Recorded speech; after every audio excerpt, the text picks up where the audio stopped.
So I feel like our family of 3 is pretty much in the middle class. We're not struggling and surviving paycheck to paycheck, but we're also not at a level where we can spend money without weighing whether it's worth it. With the cost of everything going up, I thought I could share the ways that my wife and I try to save money. This is not really going to showcase any crazy life hacks or secrets, and so I would say that you should watch this as more of a vlog about my life and spending habits, rather than some undiscovered methods to save money. We're not super aggressive like these guys. I'm not going to eat the whole of the banana. I eat the banana itself. I have never seen anyone peel bananas and put them in a basket. That is weird. But the things we do helps us to keep some costs down to allow us to either put money in investments or go on the occasional vacation. Despite what Vilnius public transportation ticket inspectors think, we aren't saving money by not paying for bus tickets. In case you didn't see it, that's a cheeky reference to an older video, but maybe I shouldn't stray too far off topic. So when it comes to food, we love checking out the clearance section of all the supermarkets. Whether it's Rimi, Iki, Maxima, or Lidl, they all tag nearly expiring food products with discounts between 30 and 75%. I mean, it's mostly 30% at Lidl in my experience, and I've only seen Rimi do 75% on some items, but in general, 50% is what you'll see more often with most supermarkets. Food quality, or at least the perception of food quality, is subjective. I guess for some more discerning people, a decline in freshness might be very noticeable. For me, at least, this clearance food seems alright. I do have to say, however, that sushi is one product where it's far less enjoyable after being discounted. The fact that it's been refrigerated overnight means that the rice is often hard and crumbly, and yeah, it's not great.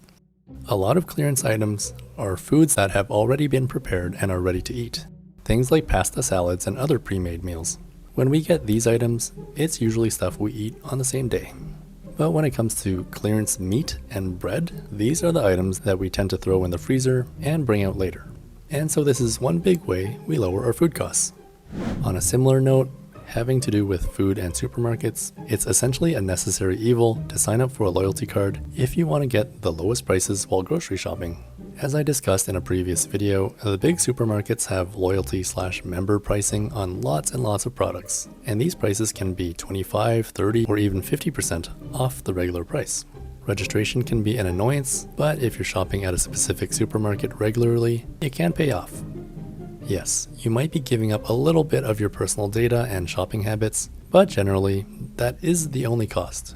And for some supermarkets, like Rimi and Maxima, you get something like 1% credit on all your purchases. This value accumulates on your membership account, and you can apply it to future purchases. Hey, it's not much, but it's something. One last note about supermarkets is that I think Lidl often has the lowest prices on a lot of items. Now, it's not 100% the case all the time and for every item, but I would say a lot of their private label stuff, products that sell under their own brand, tend to be the cheapest options available. When it comes to clothing, we try to buy used as much as possible. Myself more than my wife at least. It's good for our bank accounts, but also great for the environment. Globally, it's estimated that so-called fast fashion creates 92 million tons of textile waste every year. The clothes are not biodegradable, and toxic chemicals used in their production also pollute soil and groundwater. And, well, if you haven't already realized, I'm very anti-fast fashion. I am a big fan of Humana thrift stores, and again, it's something I made a video about already. Those Humana days where they discount things to like €3 or €1 are just the best. Humana has been fantastic for us to get baby clothes too. These tiny things can go for like 2, 3, or 4 euros, and when they're only going to be worn for like 1 or 2 months, I don't feel like it makes sense to buy things brand new. Unfortunately, getting deals for stuff that actually fit and look good can sometimes be a challenge, but I guess it could also be part of the fun. But one easier strategy is to get used stuff online from Vinted. I don't do this personally, but my wife is really into shopping on Vinted. In case you haven't heard of this popular Lithuania-born company, Vinted is an app-based platform that connects people wanting to sell their used items with buyers.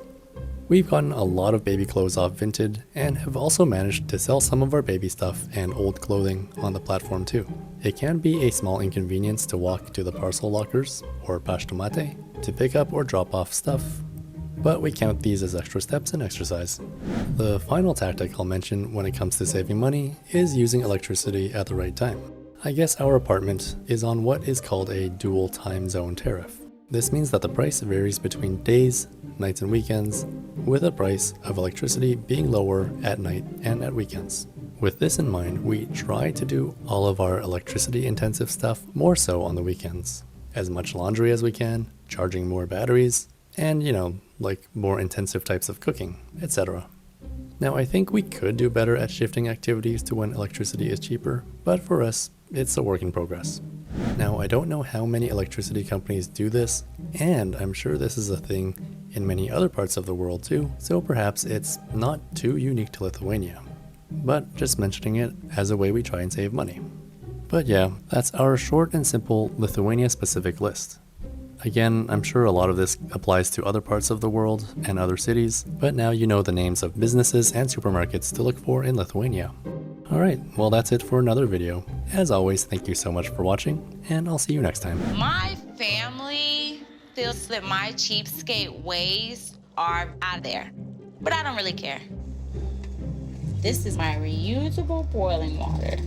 Yes, I know it may be a little chunky, but it saves me from spending more money on my water bill by cutting on the water and putting more water in the